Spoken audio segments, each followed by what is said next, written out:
Welcome back, everybody. Episode 3 of the Southwest of Normal podcast. It's me, Brad Countryman with Countryman Homes, and my boy, Jimmy Villanueva with Space City Team. Jimmy, say hi. Hey, everybody. Glad to be here. All right. Today, we are talking Apple versus Apple. We're talking Apple Tech versus Apple Music. Stay tuned. We're getting in.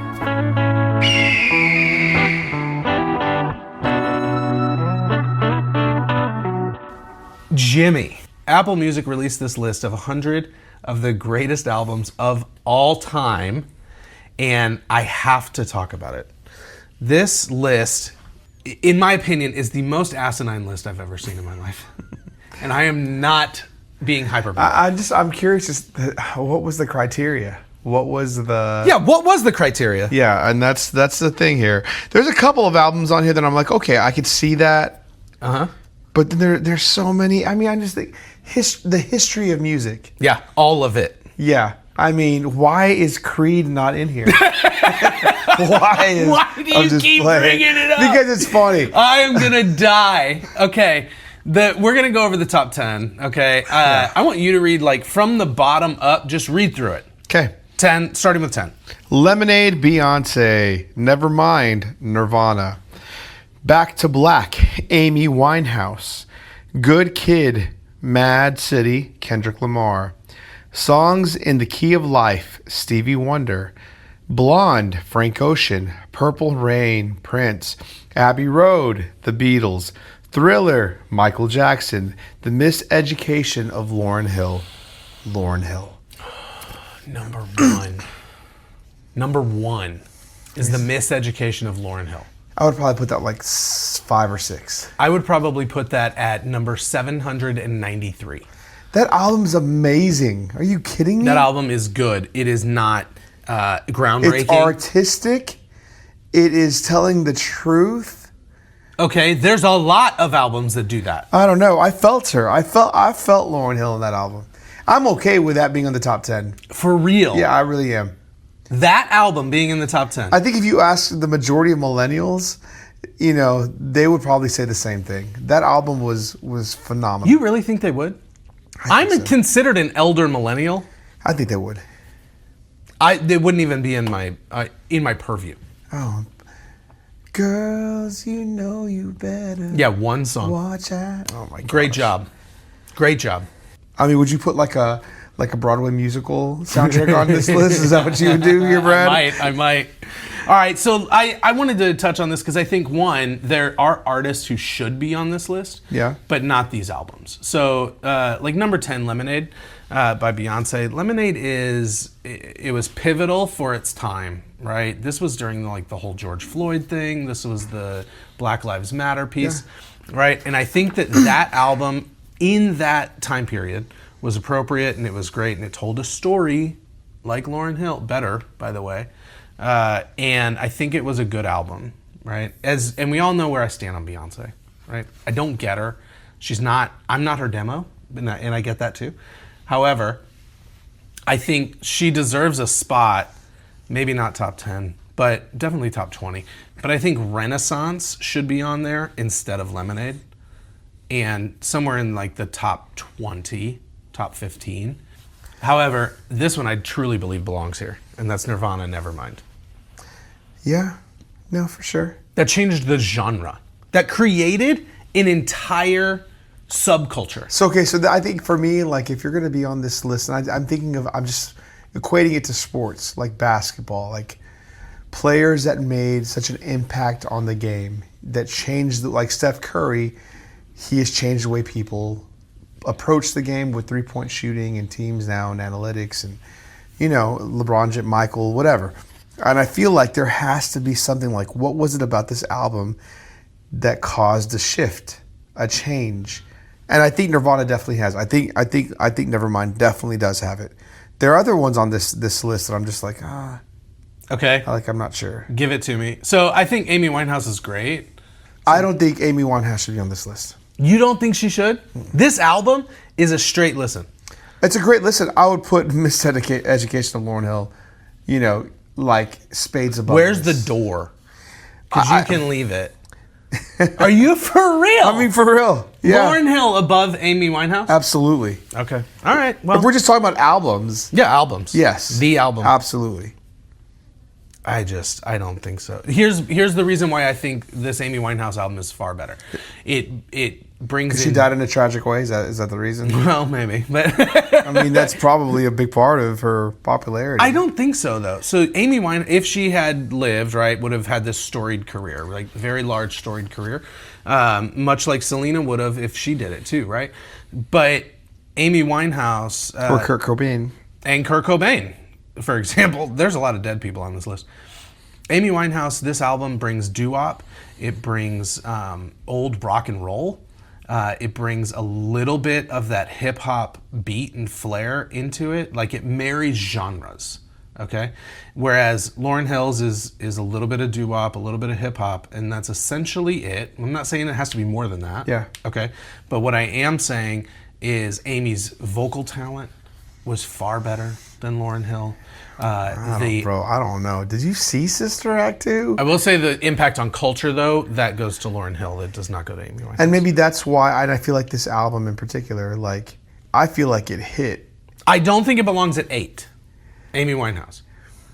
Where do you think Amy Winehouse belongs? Top 20. Okay. Like 18. I'd be okay with that.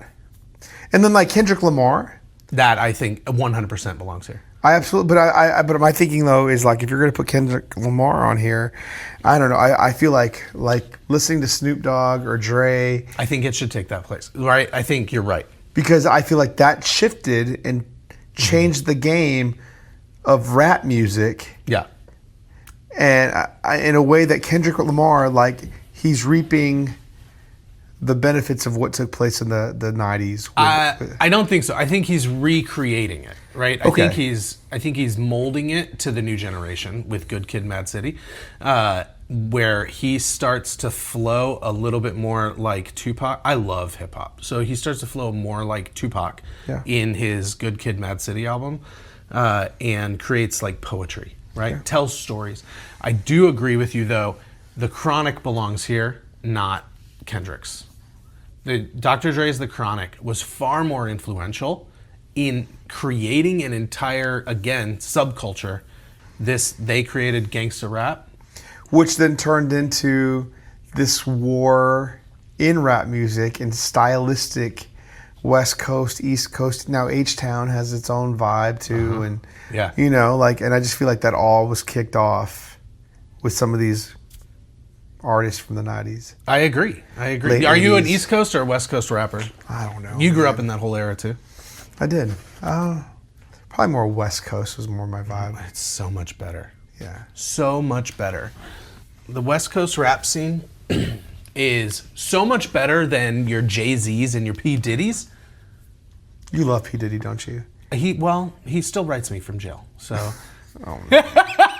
Did you see the 50 Cent documentary? No, I want to though. I had to turn it off. I couldn't get through it, but it was that bad? Yeah, I mean, it just at some point it's just like this is not doing anything for my soul, and I just it's not worth the watch for me. But I got more than halfway through it, and it's pretty disgusting. Was it as bad as the Nickelodeon documentary? I didn't see that one. That one's rough. Yeah, that one's rough. Okay. Moving through this one, absolutely. Songs in the Key of Life, sure. Stevie Wonder. I'm okay with it. You're good with that one? Perfect. I think we can take Frank Ocean and throw him in the ocean. I don't even know who Frank Ocean is, and that's because I love music. So for me to say it's a top, albums of all time, it's just, I listen to a lot of music. And I do too, right? I listen to all genres. I think I've listened to Frank Ocean before. I've listened to a few of his songs off of his albums. It's not my steez, okay? Some of it is very slow. The ones I've listened to, very melodic. I'm not saying it's a bad album, but it's definitely not top 5 of all time. I don't know how much money he paid to be on this list, but... All time? All time! Yeah, that's rough. It's rough. I would switch this out for Miles Davis, Kind of Blue. Yeah. I could see, Master of Puppets from Metallica. I could see, Garth Brooks album. I could see there's a lot of really influential albums with like amazing songs. But man, I like even like that. So like Master of Puppets. Like I'm just thinking like One and Enter Sandman and Nothing Else Matters and The Unforgiven, and it's just like so many great songs. And like I'm a musician.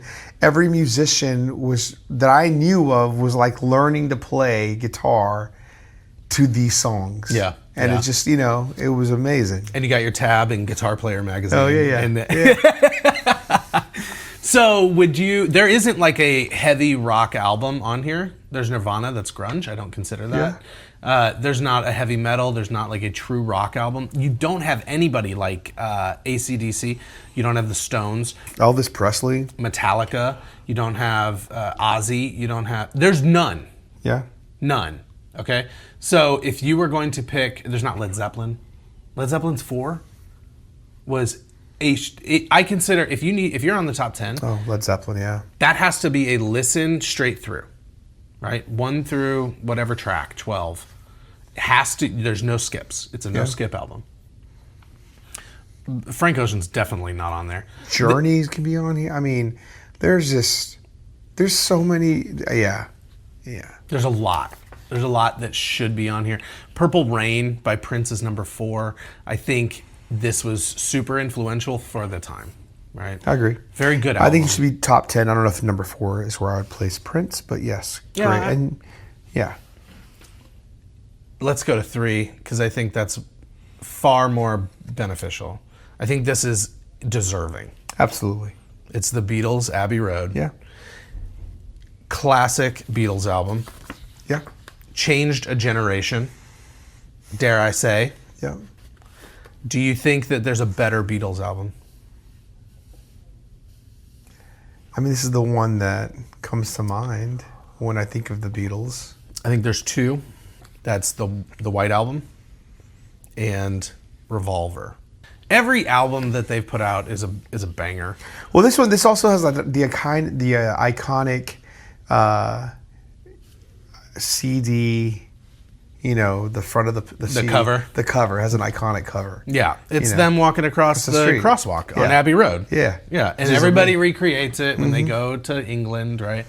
I think this one, 100% deserving. Number 3, sure.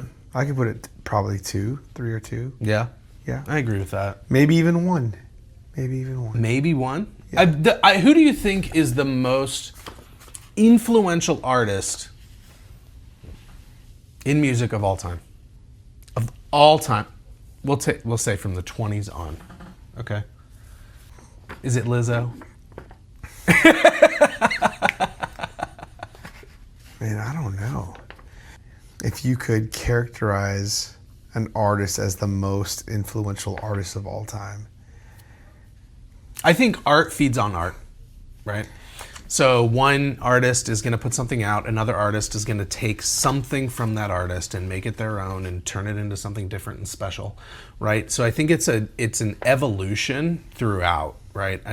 If you look at how many different, and I'm going to get flack for this, but how many like EDM genres there are, like electronic dance music genres, there is easily 150 different genres. Right? Which is insane to me. You have house, and you have trap, and you've got God knows what else, electronica, and you've got dance, and you've got this, and you've got that. Yeah. And but they all sound relatively similar, if we're going to call a spade a spade. Yeah. So, but what was the impetus? What was the start? I think that's going to be the most influential piece, right? So taking house music out of it, right? EDM. Who's the most influential? Is it Elvis Presley? Man, I don't know. And what counts as influential? What's the... I think it's a revolution in the music space. Because you could have some of those like early Motown guys too that have changed as far as like popularity in music now. With R&B, with Beyonce being on this list, with just... that doesn't happen without... Well, I guess Stevie Wonder's on here, but what about your Aretha's or your, I would argue that they don't create a worldwide fervor. I love Motown. And I think that they've done wonders for the basis of R&B and hip hop and rock and pop, quite honestly. So I would consider them maybe like a better version of pop music at the time, which was like all surfer stuff, right? I think that Elvis has a say in that. I think the Beatles have a say in that. I think Hannah Montana lies in there too. I think Mariah Carey. I wouldn't put Mariah Carey in there. You know, is it the Fantasy album? I feel like Not of all time. With the whistle notes and all that. Singing wise, like vocally, sure, yeah. I think she's in the top 10 singers of all time. Not like influential artists. Let's keep going. Number 2 is Michael Jackson. It's Thriller. I think that belongs there. One of the most influential artists ever, and one of the most influential people. One of the most influential people. I mean, he changed the face of music. The world tour that he did was crazy. Killed live music, right? Killed recorded music. The choreography with his dance moves. Mm-hmm. Yeah. He changed what it meant to be a pop star. Yeah. No, I think that's definitely. I think for sure, you know, Michael Jackson, the Beatles are definitely deserving of being in the top 3 of this list. In fact, I probably would put them. Oh man. You want to scoot the list up? You want to kick Lauryn Hill out? No, I would you do keep. now. No. I'd keep Lauryn Hill in there. I'd keep this album in there. It wouldn't be number 1 for me. Yeah? Yeah. All right, so that's a hot take. I don't think Lauryn Hill deserves to be in the top 10. I want to ask you a different question. This is a better question. What's like an album that you can listen to, start to finish, no skips, and you can listen to it over and over? I'm trying to think of what the album is called, but there's a Johnny Lang. It's a blues album. Turnaround, start to finish. I can listen to that thing all day long. Okay. And I have a million times. I like that. Yeah. He's a great guitarist. Great vocalist, great guitarist, and I like his music. Yeah. Yeah. I like that. I think our picks are going to be very different, right? But I think that they're going to be... Are you like a dashboard confessional guy? Like, what are you? Like, what's the... Ooh, no, but I do like Dispatch a lot, which is... same vein, right? No, my favorite album, I can listen to it over and over and over and over. I've never gotten sick of it. I've never had to come back to it later, is John Mayer. Heavier Things? Which one? No, it's John Room for Mayer. Squares? I don't even know if you've heard it. It's John Mayer, and it's an EP. It was his first release in 1999. Room for Squares, wasn't it? Nope. It was pre-Room for Squares. It was called Inside Once Out. Oh, yeah, I know that. Yeah. Okay. So he released that when I think he was still at Berklee College of Music. That album is the best album he's ever put out. Fight me. I mean, it's a good album, but I don't know if it's the best thing he's ever put out. It's the best. He had his hand all over the production, right? Some will argue that Continuum is his best album. No. What do you think is his best album? Because it's not Heavier Things. Man, I don't know. I feel like he's evolved and like the music has changed, and I find I don't know. I appreciate John Mayer as an artist, and so like I think I find things I love in every one of his albums. Is the one that you're talking about? Does it have a hidden song on there? In there? No. I just remembered that time at the market. Yeah, but that's not hidden. That's one of the tracks. I think it's a hidden track.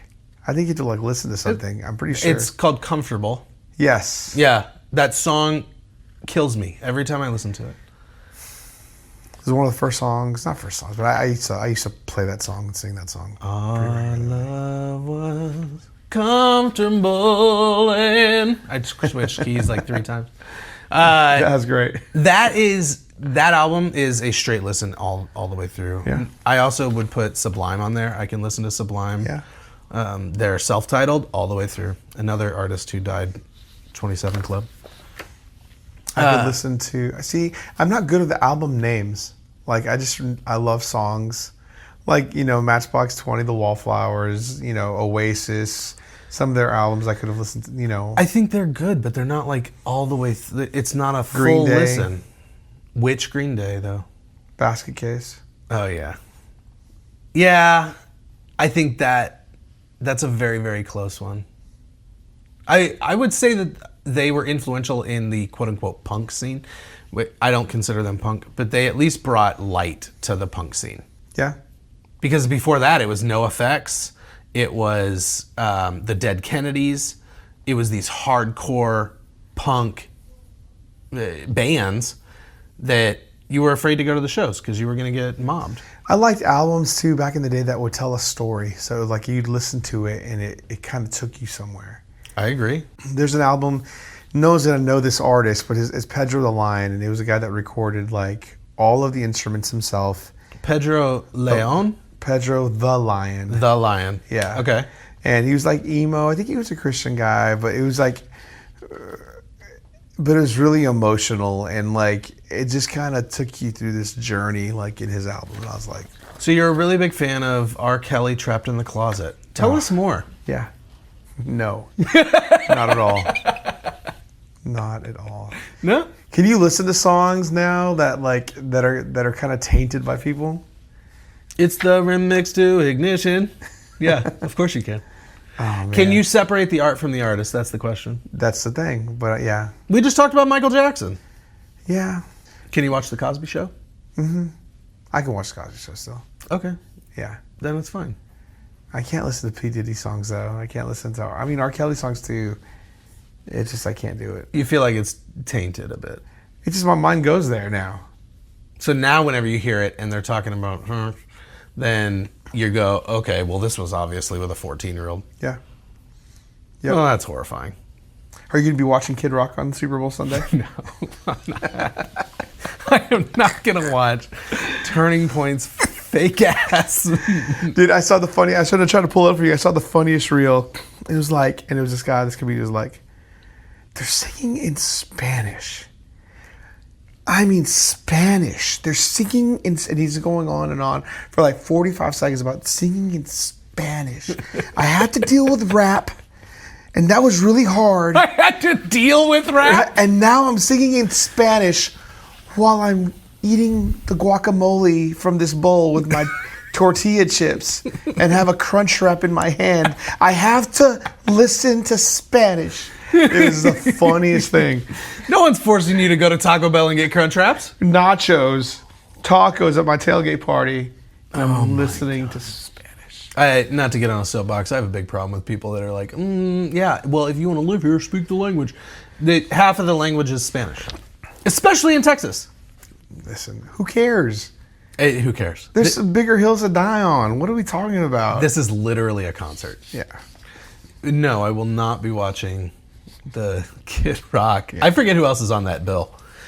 I am hoping, oh my gosh, this might get cut. I'm really hoping and praying that the Bad Bunny Green Day is also going to be there. Yeah. Who historically stands on a very political soapbox.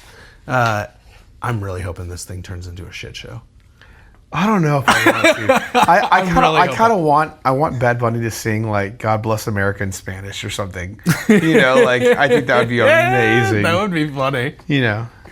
But so you're saying if they don't get on there, if they get on their soapbox and just start bitching and moaning about the administration and how America's going to shit, you don't think that would be super interesting? It would be, but I also think take a high road, make it about the music. I don't think Bad Bunny would do it, quite honestly. I think Green Day would.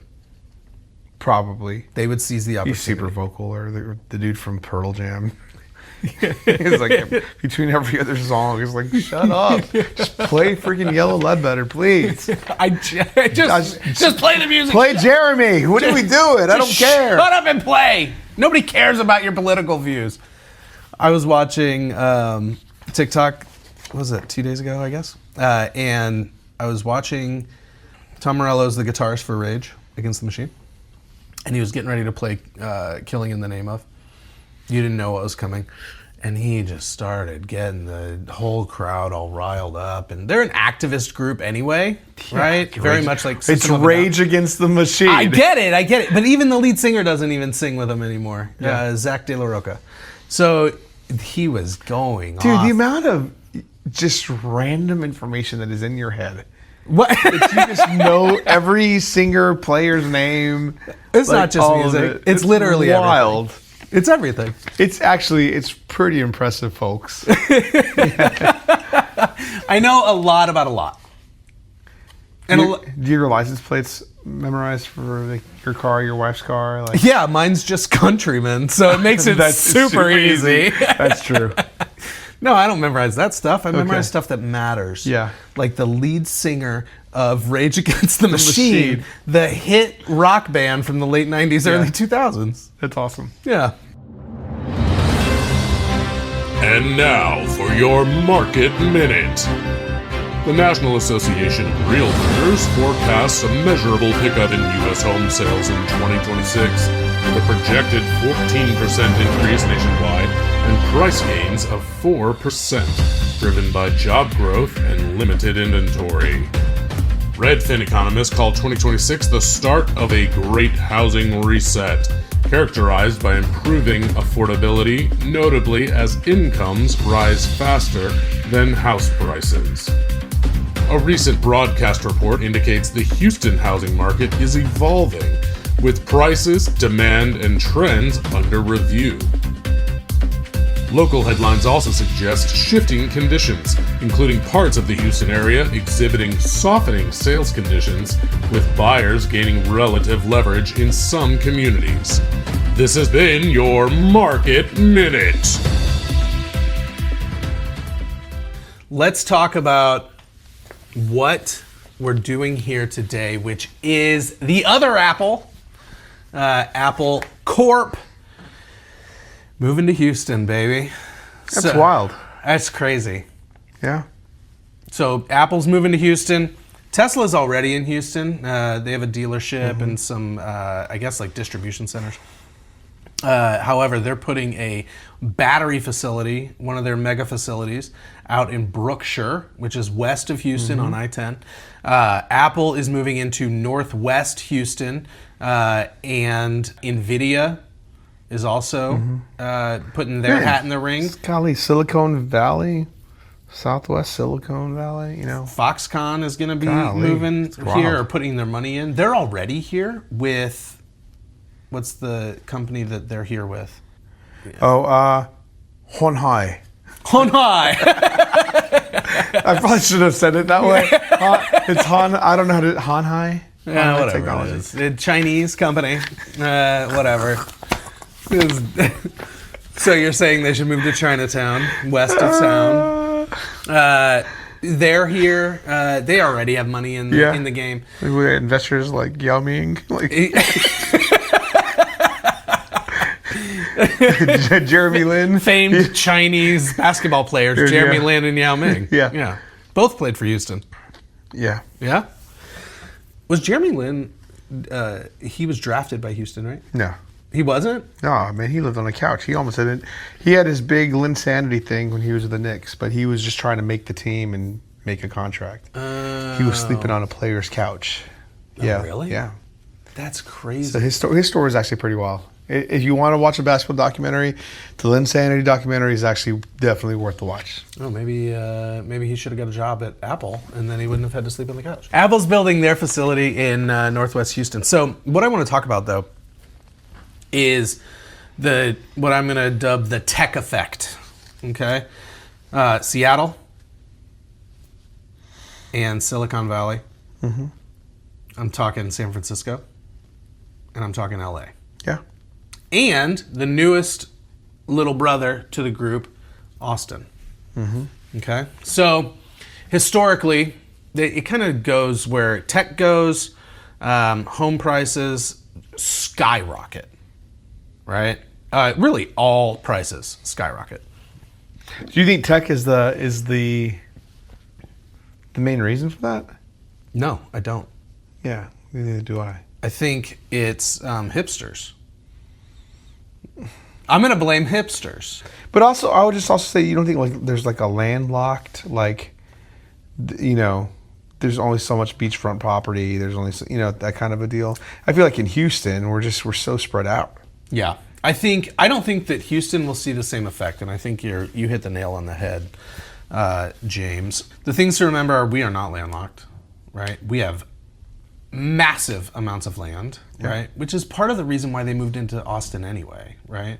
We have no state taxes here in Texas. Houston is very, very friendly to every kind of corporation. Yeah. That's why we have big oil as well. So I don't think that we'll see the same effects that those other cities have seen. Specifically, like your LAs and your San Franciscos, where the home prices skyrocketed, but more than that, everything did, right? And it outpriced everybody else. In San Francisco, you see this big homeless issue, right? This homelessness issue. And they're rampant, they're everywhere. And so is it in LA, right? The bleeding heart center of America can't put people in homes, right? As much as, we want to build this civic center and we'll put all the homeless people in there, it doesn't work that way, right? Homelessness is a systemic issue, and it is an issue that is really an individual basis, right? In my opinion, hot take, if you're homeless, it's because you're not making the right choices. In most cases. Yeah, I don't know. I wrestle with that one. Why? Definitely a measure of personal accountability and choices, and we've seen that in society. But I think that some issues are not a pull yourself up by the bootstraps kind of an issue. Like it's just complicated and I think convoluted and God forbid I'm homeless one day.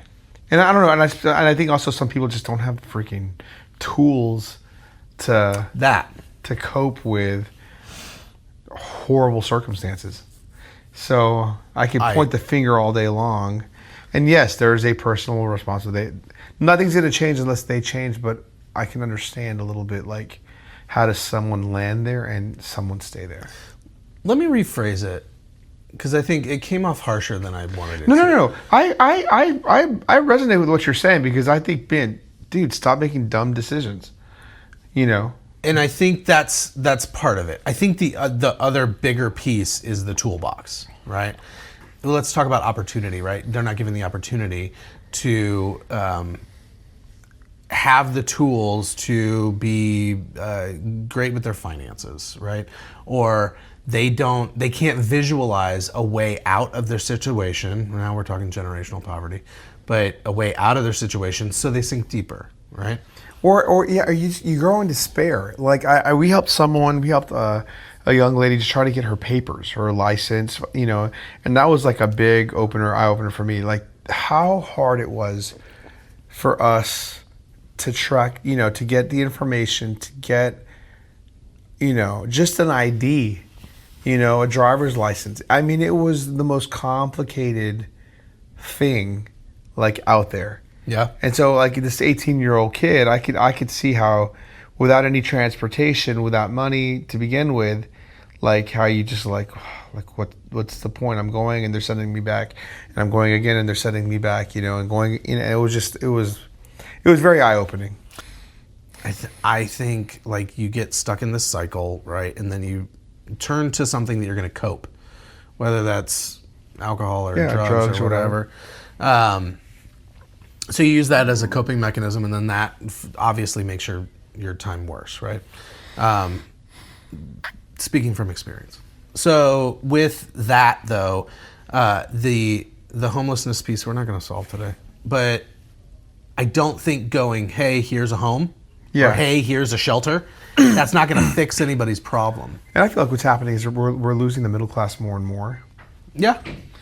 The disparity is getting larger. Sure. You know, and so for a lot of people in these places, it's not out of the norm to spend a couple $1 million on a small single family home, you know. Mm-hmm.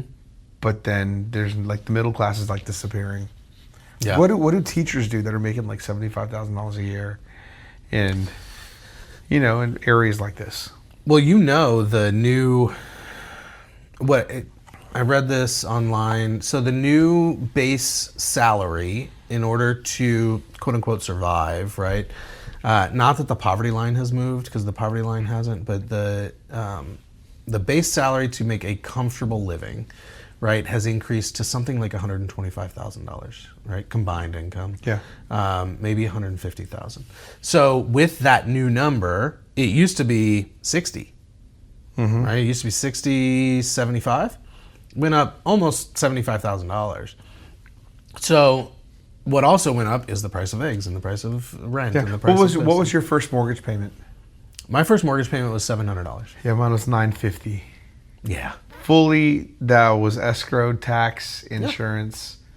I was floored when I got the first year taxes went up by a ton. And when that happened, we started paying $1,000, or it was like $920. Yeah. And I go, this is going to kill us. It's going to be awful. Yeah, it's wild. Turns out it didn't. And I prayed, and I still go, man, I really want that house back as a rental. Oh, for sure. That house was amazing as a rental. Anyway, so going back, the effect that's happened with like San Francisco, they're landlocked a little bit. They still have some to the east, but for the most part, California's California. So they have a bunch of different laws, and they punish all of their business owners for the most part.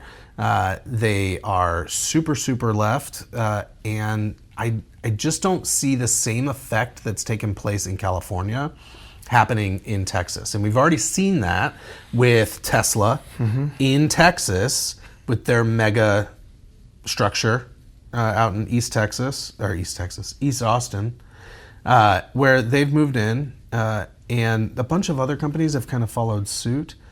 Side note, it's also now the new comedy capital of the United States, so that's great. I didn't know that. Yeah, dude. That's cool. So Joe Rogan moved there, right?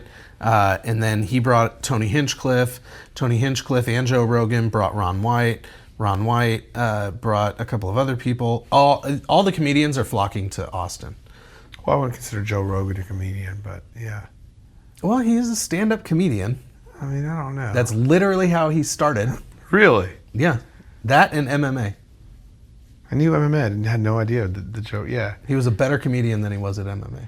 I really have. I've listened to him before a lot, actually, and I've never been like, oh, man, you're so funny. The comedian piece, that's how he got the Fear Factor job. Interesting. Yeah.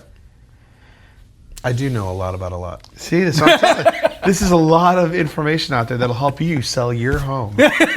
Yeah, the Joe Rogan stuff's really going to help. Yeah. So Austin has kind of been the blueprint, okay, I think.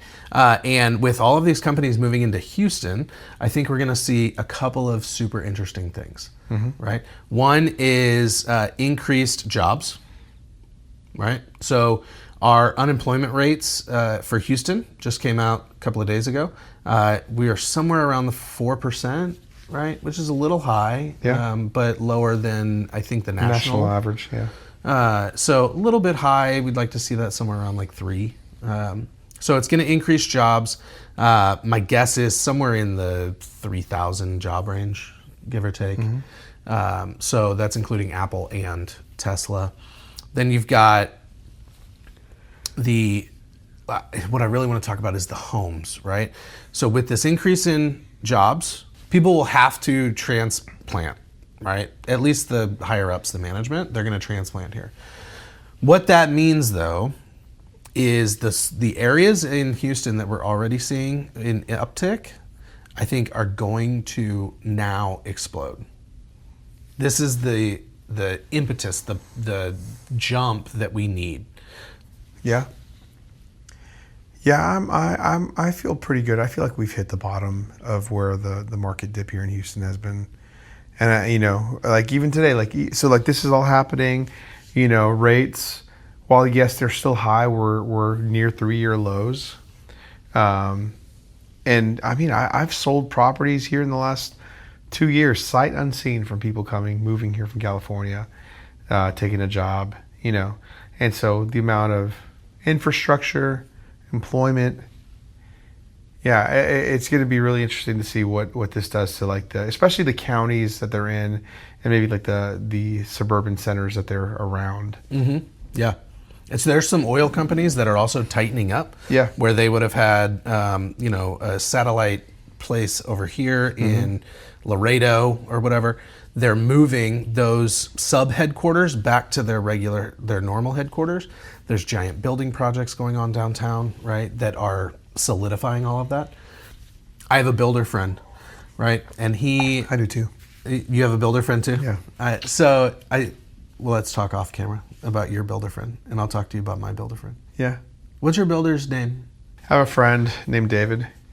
David Weekly? Yeah. You're friends with David Weekly. Good for you. Yep, my friend Perry. Oh, yeah? I love Perry. John Johnson. Yeah. Johnson Development. That's good friend of mine. Yeah. Yeah. We're super tight. Yeah. I met my buddy Ashton in the woods. Oh, Yeah, really? it was really great. Ashton, did you meet him in the woods as well? Yeah, there's a lot of bees nearby. Beezer. It's great. Fantastic. Good for you. You know what the K for Cahovonian stands for? Caitlin. I have no idea. No, I'm just curious. Carter with a K. I'm just thinking about builder day. By the way, why don't we have to go off camera to talk about our builder friends? Oh, I don't know. It's like something secretive. Like, are you in with this guy? I do. I have a secret custom home builder friend. Yeah. And so his company, G&G Designs. Well, it's not a secret anymore. It's not a secret. Congratulations. He builds luxury homes, right? Yes. And he has a buyer that he's gotten buyers from all over the country who just seem to gravitate towards and find him, right? And find G&G Designs, which I think it lends itself to this credence, right? The buyer's gonna find what they're looking for if they're wanting to look hard enough, right? Yeah, for sure. And I think in Houston, take the tech out of it. I just feel like if you're moving here from like you have a lot of options. You know, there are a lot of really cool places to live in the greater metroplex. Oh yeah. 100%.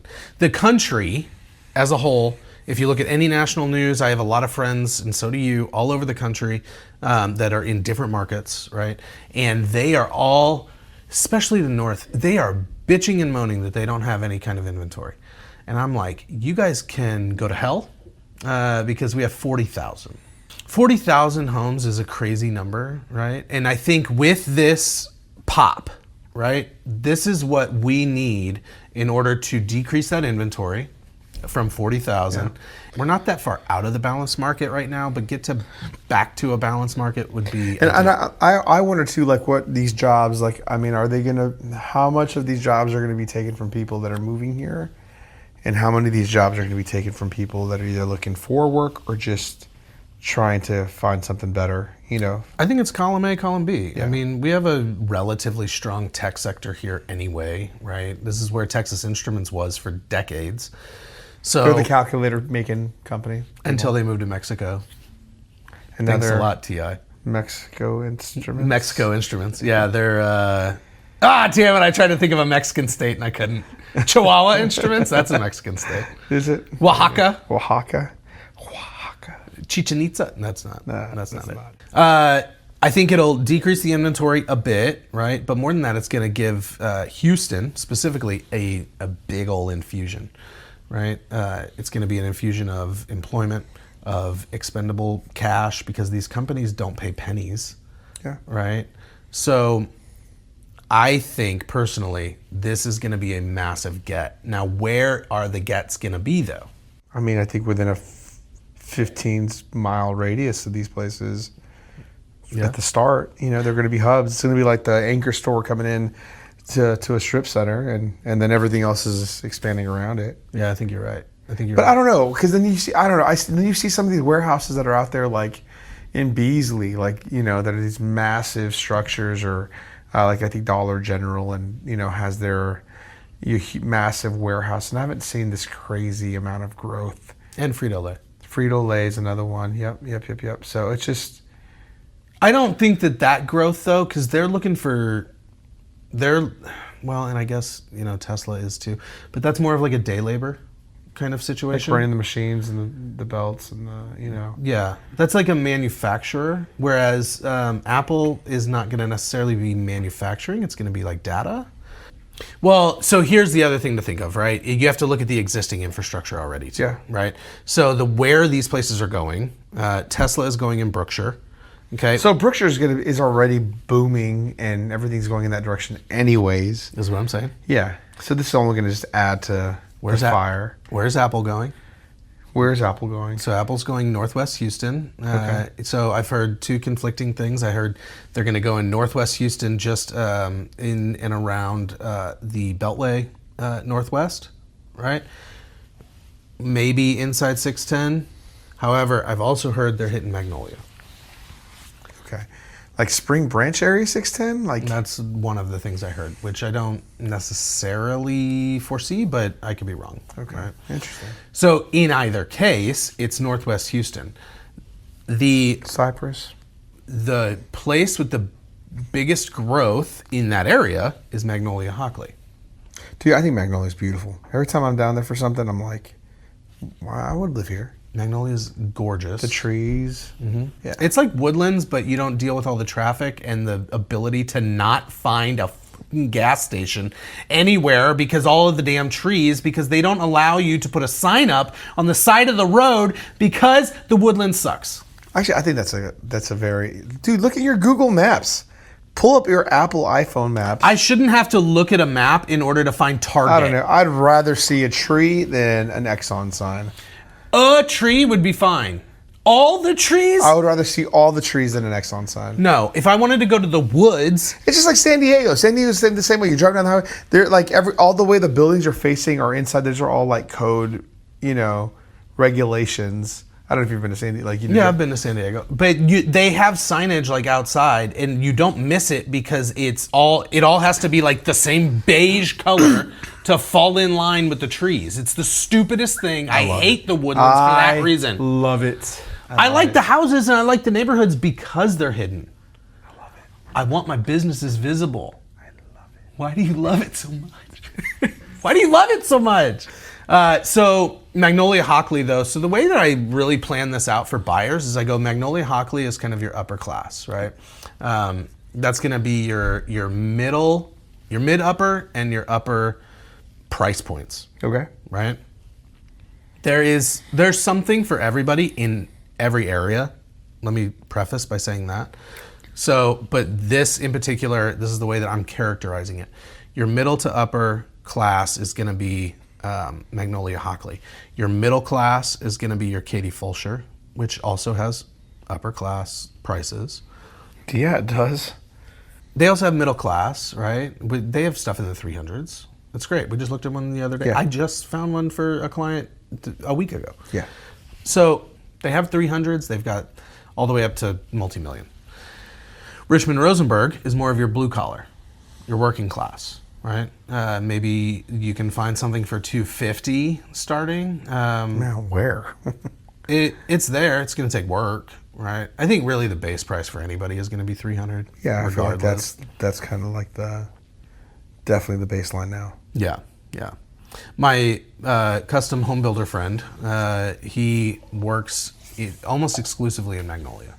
And they are these big 1, 2, 3 acre lots, right? Typically I 1 would acre. totally live in Magnolia. They are gorgeous. Yeah. Absolutely gorgeous. But you pay for the privilege, right? So I think this is speculation time. I think you got this not CEO because they're not moving here, but you have like the upper management people that are making the buku bucks, and you have the higher level coders and developers and things like that, right? For Apple, as well as your management team over here for Tesla. Those are going to be the people that are moving into like that Magnolia Hockley area and that Katy Fulshire higher end area. Whereas your actual boots on the ground type people, they're going to start building out the rest of it, right? So There's a lot of land to be building on. There's a ton out there. yeah, it's going to be crazy. Yeah. Apple's moving. You got Tesla moving. You've got Nvidia. You've got Foxconn. it seems like Houston is becoming the new tech sector for Texas. And I would just say this too, like if this is also this would be good news for if you're listening to this and maybe you are dissatisfied in your current employment situation, in between jobs, and just trying to find like maybe you need to shake things up and think a little differently and just look and find out like what openings are there, in some of these places, because it might be just a great opportunity to land a really stellar job. That's true. And Tesla actually has a program at TSC with Texas State College down in Rosenberg. Okay. They have a TSTC. Texas State Technical College. That's what it is. And they have a good program that is supported and funded by Tesla in order to work on their cars and all of that kind of stuff. So that's great. So Texas is your new tech sector. You heard it here first. And we're Texas. Texas. TECHSASS. Texas. Yeah. So that's great. Hey, this has been episode 3. Go check out Apple's top 100 albums. You're going to disagree with 98 of them. So we'll see you guys next week. When we come back, you guys take care of each other. Remember, if you got questions, you got problems, go to countrymancan.com. Call me, Brad Countryman, or hit up Jimmy over at the Space City Team. And what's your website? SpaceCityTeam.com. That's what it is. It's super easy. Look at that. SpaceCityTeam.com, countrymancan.com. Vote with your clicks. We'll talk to you guys next week.